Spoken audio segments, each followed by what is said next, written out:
Today's show is sponsored by the Electric Vehicle Association. Join up to support the electrification of transport today. And by this year's electric vehicle raffle for the planet from CCAN Action Fund. Buy your ticket today to support CCAN Action Fund's mission to fight for cleaner air and a healthier environment and get 3 chances to win a brand new EV. And by Energy Sage. Time is running out in the US to get the benefit of federal tax incentives, so plan your energy independence today. Welcome back to another episode of TEN, Transport Evolves News. Thanks for joining me. This week's show is quite heavy on US news. I'm sorry, but there's some call to actions I can't ignore. We're into August now, and that means July sales figures are trickling in. While not every automaker has reported, here's what we know from the US market. Ford's US sales rose 5% year over year, but its EV sales dipped 0.2%. The Mustang Mach-E had its best July yet, with just over 5,300 sold, and the F-150 Lightning sales rose a little. The E-Transit, however, struggled, down 89%. Honda logged a strong month, selling over 6,300 Prologue EVs, an 83% year-over-year increase. That car's cousin, the Chevrolet Equinox EV, helped GM boost EV sales 115% year-over-year, with 8,500 examples sold. Hyundai also had a record month for the brand, selling just over 5,800 Ioniq 5s. And outside of the US, Norway continued to lead globally, with 97.2% of new cars sold there in July being fully electric. From sales figures, we now move on to quarterlies, with both Rivian and Lucid posting Q2 results this week. Rivian beat revenue expectations, bringing in $1.3 billion versus the expected $1.26 billion, but posted a larger than expected net loss of $1.12 billion. That's an improvement over last year's Q2 loss of $1.46 billion, but reflects lower sales partly due to a temporary plant shutdown preparing for R2 production. Rivian expects some headwinds from tariffs and policy changes, but says it's on track to meet full-year production guidance, with R2 prep nearly complete. Meanwhile, Lucid posted Q2 revenue of $259.4 million and a loss of $790 million, both missing Wall Street expectations. While Lucid's figures show progress towards profitability, especially with new overseas sales, it lowered production guidance slightly, citing the potential impact of continuously changing market environments and external factors, which we all read as President Trump. EV skeptics often say EVs have a larger life cycle carbon footprint than internal combustion vehicles due to the emissions from mining and refining materials for motors and batteries. But BMW has just published the receipts to prove otherwise, at least for its soon-to-launch iX3. After just 21,500 kilometres, or about 13,400 miles, its carbon footprint is lower than a comparable gasoline car when charged using the current European electrical grid mix. A big part of that is thanks to BMW's low-emission production setup for its new class EVs, of which the iX3 is the first. Using 100% renewable energy, that break-even point drops to 17,500 kilometres, or about 10,800 miles, making EVs the smart choice if you need a personal car and can't take public transit. Midweek, General Motors and Hyundai announced progress has been made on a memorandum of understanding signed between the brands on shared vehicle platforms. The two companies now say they will work together on co-developing 5 new vehicles, and while some of that work will result in hybrid and internal combustion engine models, something I'm personally a little frustrated to see, the collaboration also promises a new jointly designed electric commercial van, which could launch in North America as soon as 2028. While details are sparse right now, the EV development will be led by Hyundai and result in a van that is smaller than the current BrightDrop Deliveroo van. Vans, I should note, haven't been selling so well of late. 1 week ahead of its next-generation EV reveal, Ford has officially brought its Californian Skunk Works project out of stealth mode. Based in Long Beach, California, the once-secret site now wears a Ford logo and looks more like a startup than a car company. It's staffed with former Tesla, Apple and Silicon Valley engineers, and the group is focused on fast-tracking Ford's next-generation electric vehicle platforms, and the open, modern workspace reflects that mission. Meanwhile, Ford has filed a trademark for the Ranchero name for use in a future vehicle. Given the original was a muscle car pickup, and Ford has a fondness for reviving legacy brands for EVs, I suspect that's the name we're going to see for Ford's soon-to-be-revealed, lower-cost, smaller footprint pickup. Since we have just a few days until the event, you can bet that we'll be covering it more in next week's show. It is no secret that US government under President Trump is eagerly working to eliminate federal support for electric vehicles, but individual states aren't all following suit. In Indiana, Go EV that's Go Electric Vehicle Indiana, just allocated $3.3 million in funding to state projects that aim to expand DC fast charging and level 2 charging infrastructure statewide. Half a continent away, the California Energy Commission also launched a new $55 million Fast Charge California program this week. It aims to cover up to 100% of installation costs for EV fast chargers at businesses and public sites across the state, with applications open through October 29th. And in a separate funding push, CalStart has announced a $56.5 million program in California to help fund EV charging installations at multifamily homes and other tenant-accessible locations, addressing charging access for renters across the state. EV startup Polestar, originally a performance sub-brand of Volvo and now a standalone marque, is technically a Chinese company, as it's owned by Geely, despite many of its vehicles being designed in Sweden and built outside of China.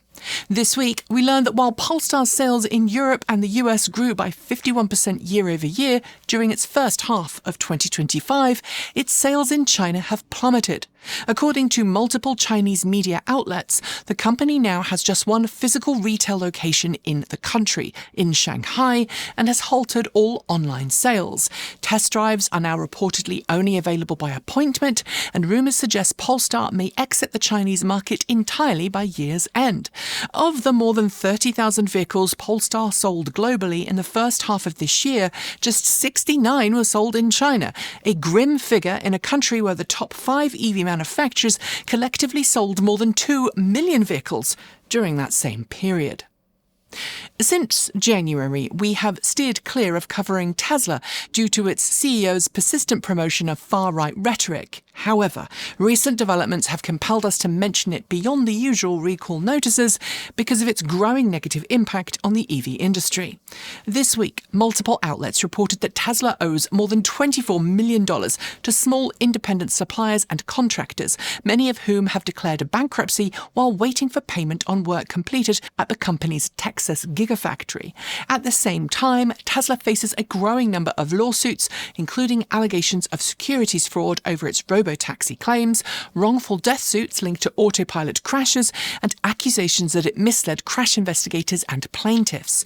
Since many people still treat Tesla as synonymous with EVs, the company's actions are already affecting the wider electric vehicle market. One study published last week even suggests Elon Musk's behaviour is fueling a broader backlash against EV adoption, and yet Tesla's board, acting independently of shareholders, has just approved a $29 billion pay package for Elon Musk, despite ongoing legal challenges over past compensation deals. It's up to the industry and all of us to stand up to this kind of behaviour. The US state of Georgia's statewide initiative, Georgia Bright, launched a new program this week offering qualifying low-income homeowners a chance to get rooftop solar installed for free. It's all part of a federal Solar for All initiative, a $7 billion program funded by the Biden administration to make solar energy more accessible. In Georgia, the program has enough funding to cover 400 installations this year for families earning less than 80% of their county's area median income, with another 400 systems planned for next year.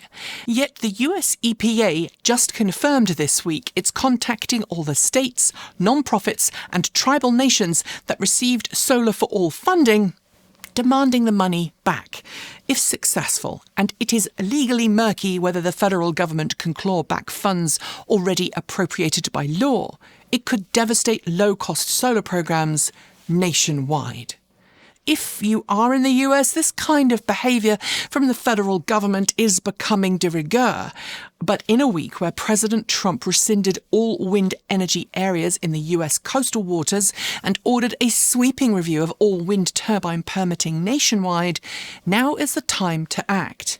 As we noted in last week's show, the EPA is trying to erase a 2009 endangerment finding, a foundational ruling that enabled decades of clean air and pollution regulations. If successful, this could gut fuel economy standards, eliminate polluter fines, and unravel environmental protections nationwide.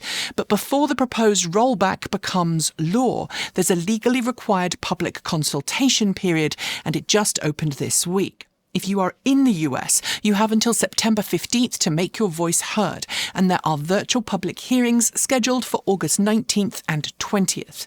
Links are in the show notes to help you through this process, and let us know in the comments if you'd like a video on how to effectively make your voice heard by the Enriching Polluters Association.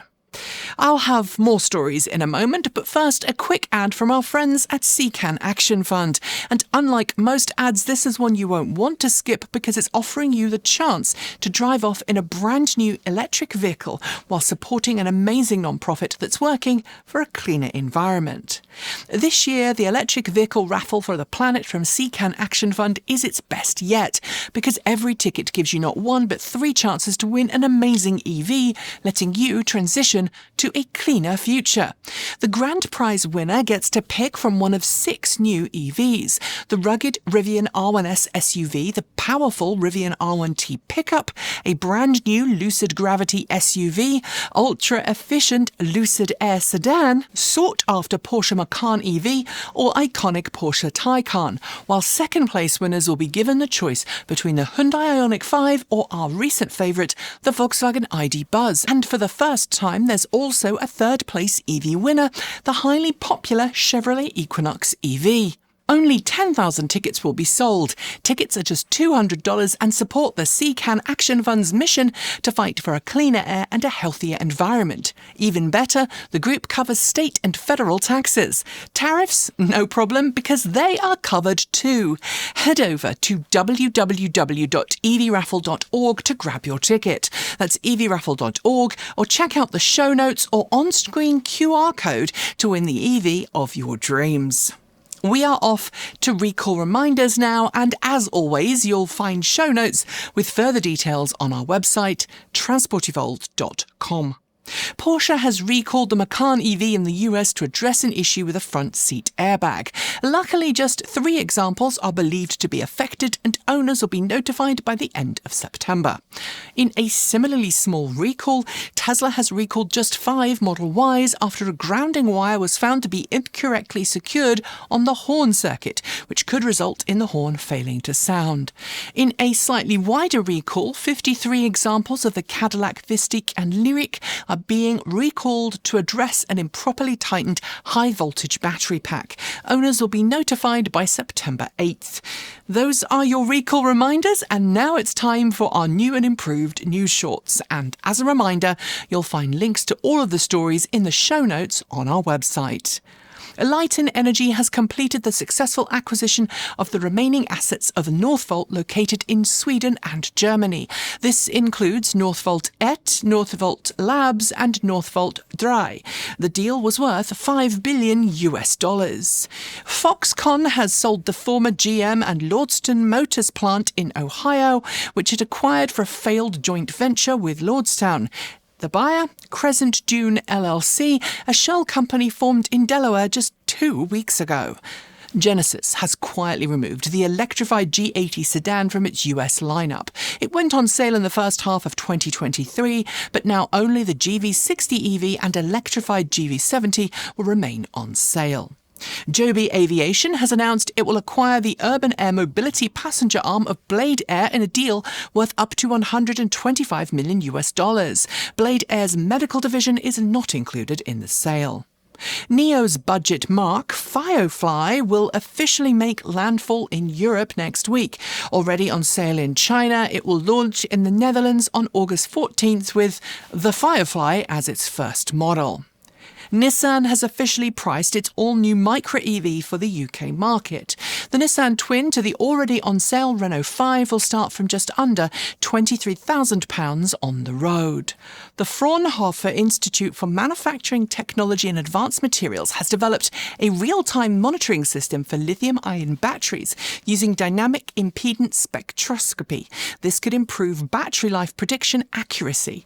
Vinfast has officially begun production of Indian market electric vehicles at a brand new facility in Thoothukudi. The facility will first produce VF6 and VF7 models but could expand from there. Chinese battery firm CATL has secured a new partnership with Chinese rental company CAR to bring its EvoGo battery swap stations to more locations across China. CAR is China's largest rental firm. Hyundai has been selling cars, including EVs, on Amazon for a while now and has just introduced a used car service on the platform. Currently, used cars are only available through the site in Los Angeles. As tariffs on Chinese imports bite, Volvo has ramped up EX30 production in Belgium to include vehicles for both US and European markets. It's been making European market models there since April.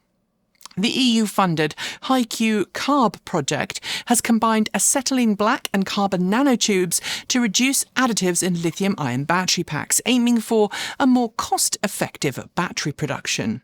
Brazil has brought forward a new import tax. Starting next January, fully or partially disassembled vehicles imported for final assembly in the country will face a 35% tariff, up from 14% now. Italy has announced a new programme to incentivise electric vehicle adoption. Traditionally reluctant to support EVs, the country aims to put 39,000 EVs on its roads by the middle of next year. The US state of New York has announced over $21 million of funding to support zero-emission mobility solutions, including micromobility, ride-share and on-demand programs. Plant Steyr, BMW's production facility in Steyr, Austria, has officially begun series production of the electric motors for BMW's new class EVs. The first model to launch will be the BMW iX3. The US state of Maryland has announced a new electric school bus program which aims to electrify buses through fiscal year 2025. It has over $12 million of available funding. Scientists at EPA, the Swiss Federal Laboratory for Materials Science and Technology, are researching new graphene-based supercapacitors with the goal of making them a commercial reality. The UK government agency UK Export Finance has approved £1 billion in export development guarantees to Ford UK, supporting the company's plans to expand EV production in the country. Portugal has ended a once onerous rule requiring contracts between EV drivers and energy providers before public charging stations could be used. Now users can pay on an ad hoc basis to charge, completely contract-free. Mercedes-Benz has confirmed it plans on launching 50 new or revised EV models by 2027, with the majority of those models focusing on the upper end of the market. German newspaper Handelsblatt reported this week that Audi is considering a new production facility in the US, adjacent to Volkswagen's existing Tennessee plant, ostensibly to avoid import tariffs. Researchers at the Austrian Institute of Technology have started a project to develop nanocomposites from recycled silicon for use in lithium-ion battery packs, aiming to reduce raw material demand. Green Power Motor Company announced a deal worth over $5 million of the state of New Mexico this week to convert existing school buses to electric, cutting emissions and extending vehicle life. Data from the UK's Society of Motor Manufacturers and Traders, or SMMT, shows new car registrations, especially EVs, stalled in the UK in July. But with a typical August bump as licence plates switch over and buyers waiting on new incentives, the market should pick up soon. BYD has officially launched the Atto 1 in Indonesia. The company's smallest electric vehicle to date is going to be on sale from 195 million rupiah, with deliveries starting in October. LYRIQ Technologies has launched a new roll-to-roll dry electrode production line in Sacramento, California, set to produce up to 300 megawatt-hours of material annually. Chinese-based Leap Motor has celebrated its subsidiary Lordstown Energy beginning production of battery packs for third-party clients. The subsidiary will assemble packs but not manufacture cells. German grocery chain REWE has announced an expansion of its all-electric delivery fleet. The chain has just taken delivery of a new batch of 64 Mercedes-Benz e-Sprinters in chassis cab variant.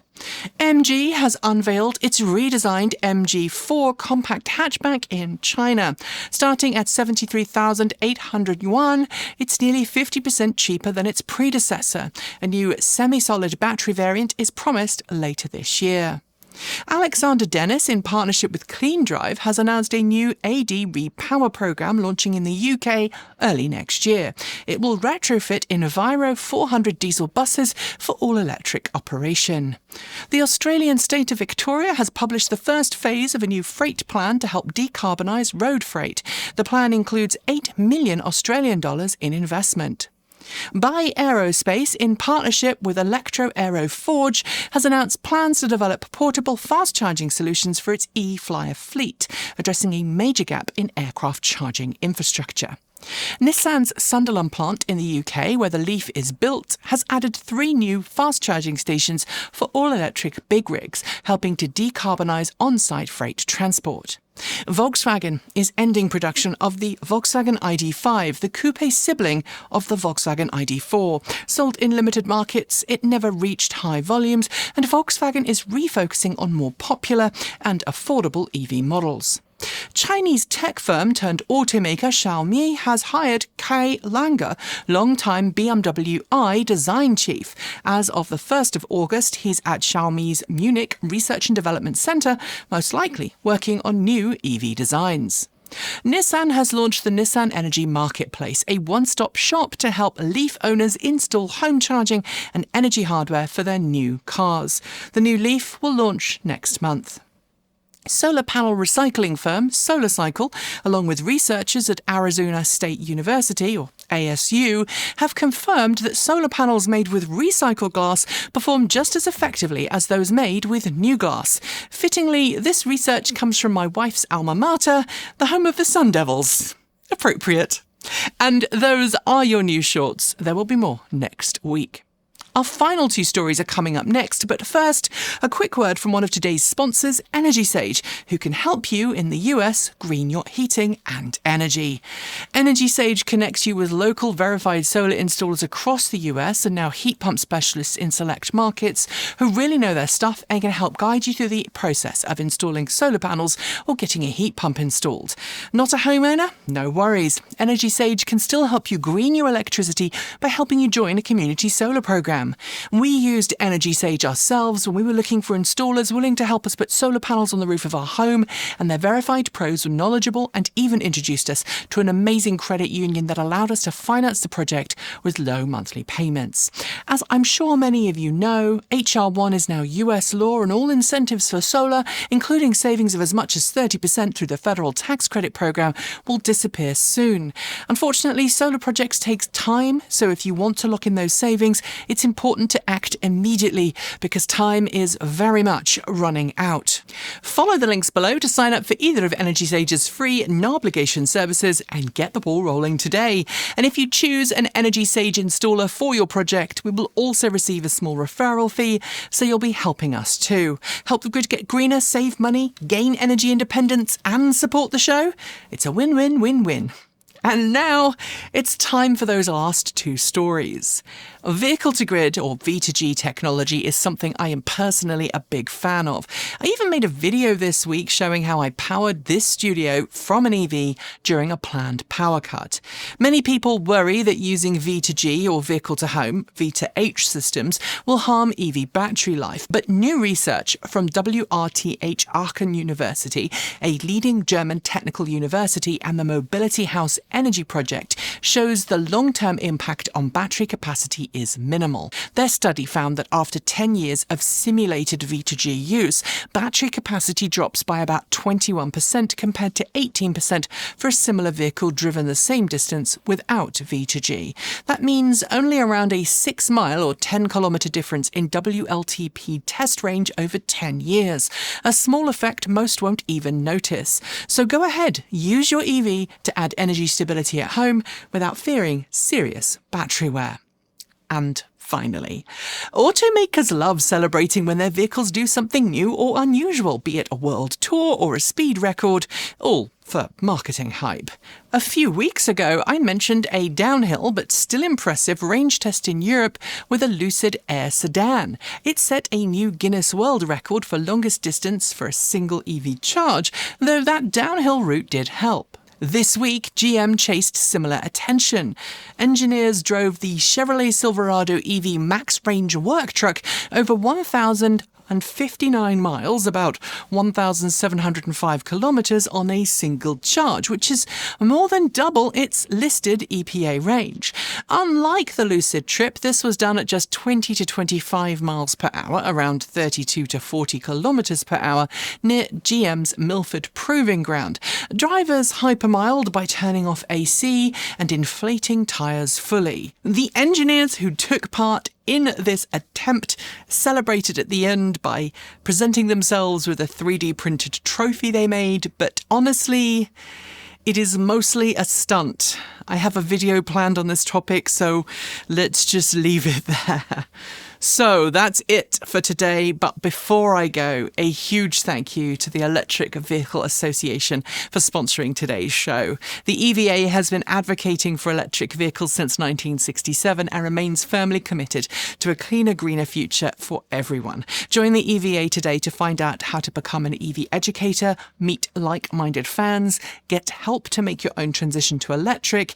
Help that I should note also includes a low-interest loan program to help you finance your next step. So find out more at myeva.org. Thanks also go to CCAN Action Fund. Buy your tickets today at evraffle.org and be quick. Only 10,000 tickets are being sold. And thanks to Energy Sage. Follow the links below to plan your own energy-independent future before those tax credits vanish. If you'd like to support the channel, you can do so from just $1.50 a month on Patreon. And if you can, we would all really appreciate it.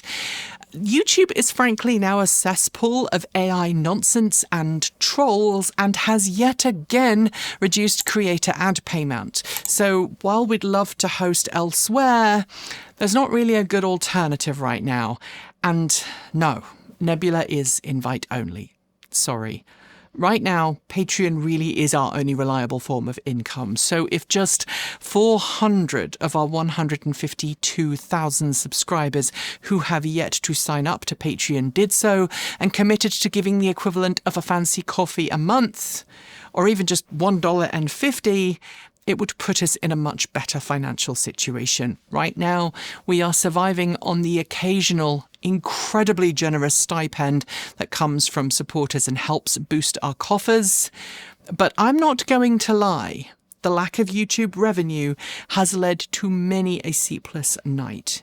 Our team does deserve normal work things like healthcare and a living wage. I should also note that we are available for third-party video production work in the Portland, Oregon area, or if you have a business or project you'd like us to work with you on, you can feel free to reach out. You will also find merch on our swag store, and there are Amazon affiliate links in this description for the video or on our website. When you worship at the altar of Jeff Bezos, please consider supporting us by using that link. Here on the channel, we publish every Tuesday, Thursday and Saturday, and every Sunday we drop 2 videos on Transport Evolved Take 2, which is our more informal behind-the-scenes channel. To finish, remember this: you are valid and you are loved and you belong. No matter what hateful sods try to claim. Right now, division and hate aren't just tolerated, they are being encouraged by those in power, those driven by a lust for cruelty. And in these times, kindness and empathy become acts of resistance. Empathy is not a weakness, it is a skill we must all nurture and regularly practice to hold on to our shared humanity. I know this week has been particularly hard of those of us who have suffered abuse, particularly SA, and those of us in the LGBTQIA+ communities who are also feeling those screws turn.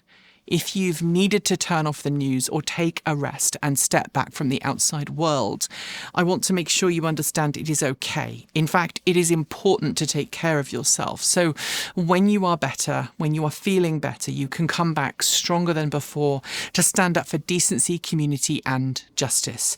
Don't let the insert expletive you-know-whats win, especially JK trolling.